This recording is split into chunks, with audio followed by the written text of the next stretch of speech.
ಆತ್ಮೀಯ ಬಂಧುಗಳೇ, ಶ್ರದ್ಧೆಯ ತಂದೆ ತಾಯಂದಿರೇ, ನಲ್ಮೆಯ ಸಾಹಿತ್ಯಾಭಿಮಾನಿಗಳೇ, ಮಂಕುತಿಮ್ಮನ ಕಗ್ಗದ 3ನೇ ಕಗ್ಗದ ಬಗ್ಗೆ ಇಂದು ಸ್ವಲ್ಪ ವಿಚಾರವನ್ನು ಮಾಡೋಣ.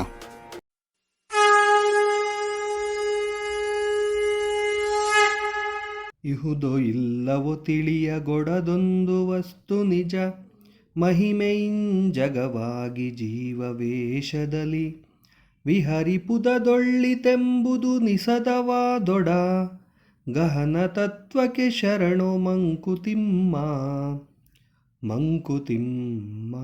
ಹಿಂದಿನ ಕಗ್ಗಗಳಲ್ಲಿ ದೇವರಿಗೆ DVG ಅವರು ಕೊಟ್ಟ ವ್ಯಾಖ್ಯಾನವನ್ನು ಗಮನಿಸೋಣ. ಕಗ್ಗ 1ರಲ್ಲಿ ದೇವರನ್ನ ವಿಚಿತ್ರ ಅಂದರು. ಶ್ರೀ ವಿಷ್ಣು ವಿಶ್ವಾದಿ ಮೂಲ ಮಾಯಾಲೋಲ, ದೇವ ಸರ್ವೇಶ ಪರಬೊಮ್ಮನೆಂದು ಜನಂ, ಆವುದನು ಕಾಣದೊಡಮಳ್ತಿಯಿನ್ ನಂಬಿಹುದೋ, ಆ ವಿಚಿತ್ರಕ್ಕೆ ನಮಿಸು ಮಂಕುತಿಮ್ಮ ಅಂಥೇಳಿ. ಕಗ್ಗ 2ರಲ್ಲಿ ವಿಶೇಷ ಅಂತಂದ್ರು ದೇವರನ್ನ. ಜೀವ ಜಡ ರೂಪ ಪ್ರಪಂಚವನಾವುದೋ, ಆವರಿಸಿಕೊಂಡು ಮೊಳನೆರೆದು ಮಿಹುದಂತೆ, ಭಾವ ಕೊಳಪಡದಂತೆ ಅಳತೆಗಳ ಒಡದಂತೆ, ಆ ವಿಶೇಷಕ್ಕೆ ಮಣಿಯೋ ಮಂಕುತಿಮ್ಮ. ಹಾಗೆ ಈ ಕಗ್ಗದಲ್ಲಿ ಅಂದರೆ 3ನೇ ಕಗ್ಗದಲ್ಲಿ ಗಹನ ತತ್ವ ಅಂತ ಹೇಳ್ತಾರೆ. ಗಹನ ತತ್ವಕ್ಕೆ ಶರಣೋ ಮಂಕುತಿಮ್ಮ ಅಂತ ಹೇಳಿದ್ರು. ಇದರ ಬಗ್ಗೆ ಸ್ವಲ್ಪ ವಿಚಾರವನ್ನು ಮಾಡಿ ಇಂದಿನ ಒಂದು ಉಪನ್ಯಾಸ ಮಾಲಿಕೆಯನ್ನು ಶುರು ಮಾಡ್ತಾ ಇದ್ದೇನೆ. ದೇವರು ಇದ್ದಾನಾ ಇಲ್ಲವಾ ಎಂಬಂತಹ ಒಂದು ವಿಚಾರ ಅಥವಾ ಪ್ರಶ್ನೆ, ಇದು ನನಗನ್ಸೋ ಮಟ್ಟಿಗೆ ಅತಿ ಸೂಕ್ಷ್ಮವಾದಂತಹ ಮತ್ತು ಗುರುತರವಾದಂತಹ ಪ್ರಶ್ನೆ. ಈ ಮನುಷ್ಯರಲ್ಲಿ 2 ಬಗೆ ಅಂತ ಹೇಳ್ಬೋದು, ಆಸ್ತಿಕ ಮತ್ತು ನಾಸ್ತಿಕ ಅಂಥೇಳಿ. ಆಸ್ತಿಕ ಅಂದರೆ ದೇವರನ್ನ ನಂಬುವವ, ದೇವರನ್ನ ಆರಾಧಿಸುವವ ಅಂತ ಹೇಳಿದ್ರೆ, ನಾಸ್ತಿಕ ಅಂದರೆ ದೇವರನ್ನ ನಂಬದೇ ಇರುವವ ಅಂತ ಹೇಳ್ಬೋದು.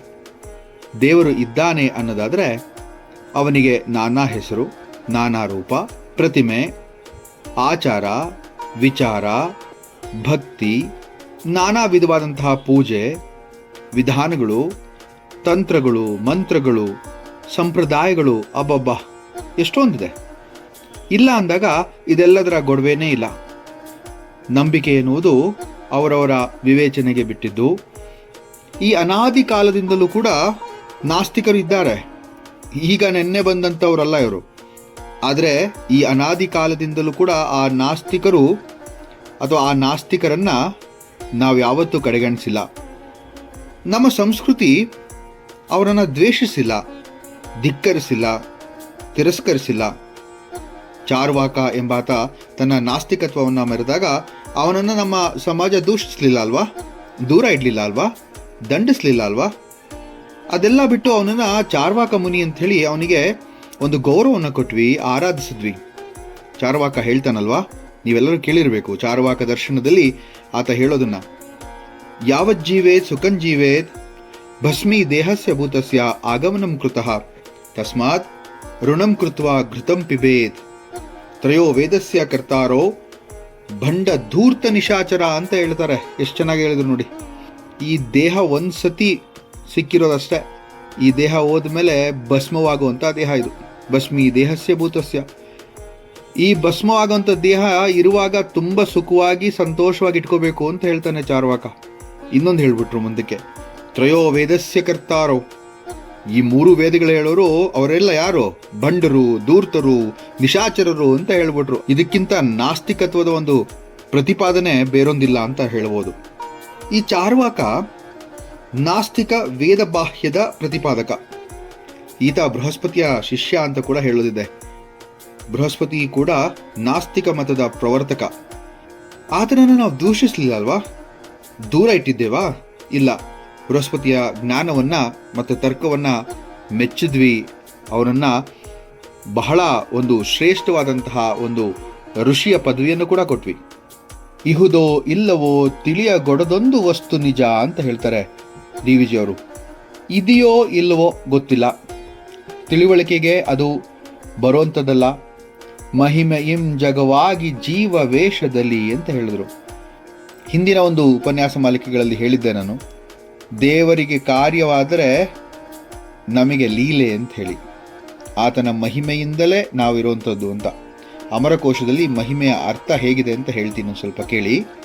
ಯಾವುದಾದರೂ ವಸ್ತು, ವ್ಯಕ್ತಿ ಮುಂತಾದವುಗಳ ಅಥವಾ ಅದರ ಗುಣಗಳ ಅಥವಾ ಒಳ್ಳೆಯ ಮಾತುಗಳ ಸಂಬಂಧದಿಂದ ಹೇಳಿರುವ ಆದರ್ಶದ ಮಾತು, ಅದು ಜೀವವೇಷವನ್ನು ತಾಳಿದೆ ಅಂತ ಇಲ್ಲಿ DVG ಅವರು ಹೇಳಿದಾಗ ಅದು ಅಷ್ಟು ಗುರುತರವಾದದ್ದು ಅಂತ ನಾವು ಹೇಳ್ಬೋದು. ವಿಹರಿಪುದು ದೊಳಿತೆಂಬುದು ನಿಸದವಾದೊಡ ಗಹನ ತತ್ವಕ್ಕೆ ಶರಣು ಅಂತ ಅಂದರು. ದೇವರ ಮೇಲೆ ಕೆಲವರಿಗೆ ಗಾಢವಾದ ನಂಬಿಕೆ, ಇನ್ನು ಕೆಲವರಿಗೆ ಅನುಮಾನ, ಇನ್ನು ಕೆಲವ್ರಿಗಂತೂ ಅದು ಆಗಾಗ್ಗೆ ಬಂದು ಹೋಗುವಂಥ ವಿಚಾರ, ಇನ್ನು ಕೆಲವರಿಗೆ ಸಂಕಟ ಬಂದಾಗ ವೆಂಕಟರಮಣ. ಕಬೀರ್ ದಾಸರು ತುಂಬ ಚೆನ್ನಾಗಿ ಒಂದು ಹೇಳ್ತಾರೆ, ಅವರ ಒಂದು ದೋಹ ಇಲ್ಲಿ ನನಗೆ ಜ್ಞಾಪಕ ಬರ್ತಾ ಇದೆ. ದುಃಖಮೇ ಸುಮರಿನ ಸಬ್ ಕರೆ ಸುಖಮೇ ಕರೆ ನಾ ಕೋಯ್, ಜೋ ಸುಖಮೇ ಸುಮರಿನ ಕರೆ ದುಃಖ ಕಾಹೇ ಕೋ ಹೋಯ್. ಎಷ್ಟು ಸುಂದರವಾದಂಥ ಮಾತು ಹೇಳ್ತಾರೆ ನೋಡಿ. ದುಃಖ ಇದ್ದಾಗ ಮಾತ್ರ ನಾವು ಪೂಜೆ ಮಾಡ್ತೀವಂತೆ, ದೇವರನ್ನು ನೆನೆಸ್ಕೊಳ್ತೀವಂತೆ, ಸುಖದಲ್ಲಿ ಮಾಡಲ್ಲ.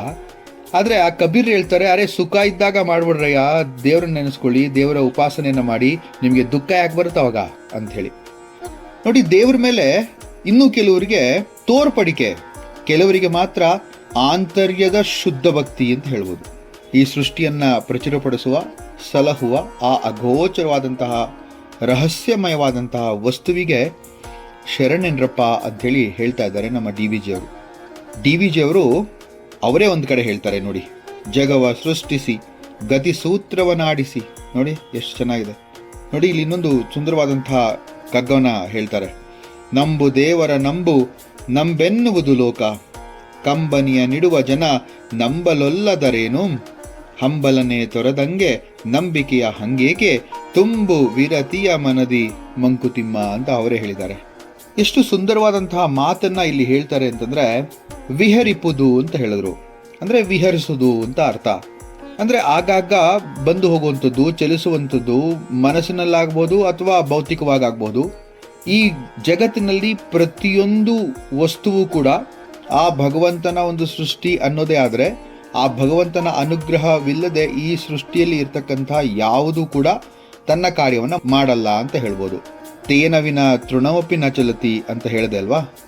ಆ ವಿಹರಿಪುದು ಒಳಿತೆಂಬುದು ನಿಜವಾದರೆ, ನೋಡಿ, ಆ ವಿಹರಿಸ್ತಾ ಇರೋದು, ಬಂದು ಹೋಗ್ತಾ ಇರೋದು, ನಮ್ಮ ಅನುಭವಕ್ಕೆ ಬರ್ತಾ ಇರುವಂತಹ ವಿಚಾರ ಅದು ಒಳಿತೆಂಬುದು ನಿಜವಾದರೆ, ಆ ಒಂದು ಗಹನ ತತ್ವಕ್ಕೆ ಶರಣು ಅಂತ ಹೇಳಿ DVG ಅವರು ಹೇಳ್ತಾ ಇದ್ದಾರೆ.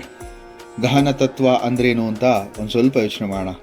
ಗಾಢವಾದದ್ದು, ಗೂಢವಾದದ್ದು, ವಿವೇಚನೆಗೆ ನಿಲುಕದ್ದು, ಊಹೆಗೆ ಎಟುಕದ್ದು, ಅರಿವಿಗೆ ಬಾರದ್ದು, ತರ್ಕಕ್ಕೆ ನಿಲುಕದ್ದು ಅಂತ ಹೇಳ್ಬೋದು. ನಂಬುಗೆಯೇ ದೇವ, ನಂಬಿದವರಿಗೆ ದೈವವಿಲ್ಲವೆಂದಲ್ಲ, ಅವನ ಅರಿತಿಲ್ಲವೆಂದರಲ್ಲ. ನೋಡಿ, ನಾಸ್ತಿಕದಲ್ಲೂ ನಾ ಆಸ್ತಿಕ ಅಂತ ಇದೆ ಅಲ್ವಾ.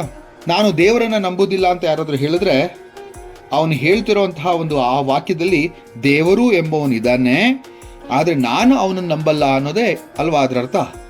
ನಿಮಗೆ ಆ ಪರಮಾತ್ಮ ವಸ್ತುವಿನಲ್ಲಿ ನಂಬಿಕೆ ಇದ್ದರೆ ಶುದ್ಧವಾಗಿ ನಂಬಿ, ಆ ಶುದ್ಧತೆಯಿಂದ ನೀವು ಶರಣಾಗಿ ಅಂತ ಹೇಳಿ ದೇವರನ್ನ ಇನ್ನೊಂದು ಮಟ್ಟದಲ್ಲಿ ನಮ್ಮ ಮುಂದೆ ಇಡೋ ಪ್ರಯತ್ನವನ್ನ ಮಾಡ್ತಾ ಇದ್ದಾರೆ DVG ಅವರು.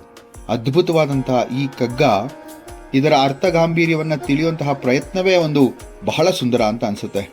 ಇಷ್ಟು ಹೇಳ್ತಾ ಕಗ್ಗ 3ರ ಉಪನ್ಯಾಸ ಮಾಲಿಕೆಯನ್ನು ಇಲ್ಲಿಗೆ ಸಮಾಪ್ತಿಗೊಳಿಸ್ತೇನೆ. ನನ್ನ ಉಪನ್ಯಾಸ ಮಾಲಿಕೆಗಳನ್ನು ಮೆಚ್ಚಿ ಪ್ರೋತ್ಸಾಹಿಸ್ತಿದ್ದೀರಾ, ಅದಕ್ಕೆ ನಿಮಗೆಲ್ಲರಿಗೂ ಕೂಡ ಅನಂತ ಧನ್ಯವಾದಗಳು, ಶಿರಸಾಷ್ಟಾಂಗ ನಮಸ್ಕಾರಗಳನ್ನು ಹೇಳೋಕ್ಕೆ ಇಲ್ಲಿ ಇಷ್ಟಪಡ್ತೇನೆ.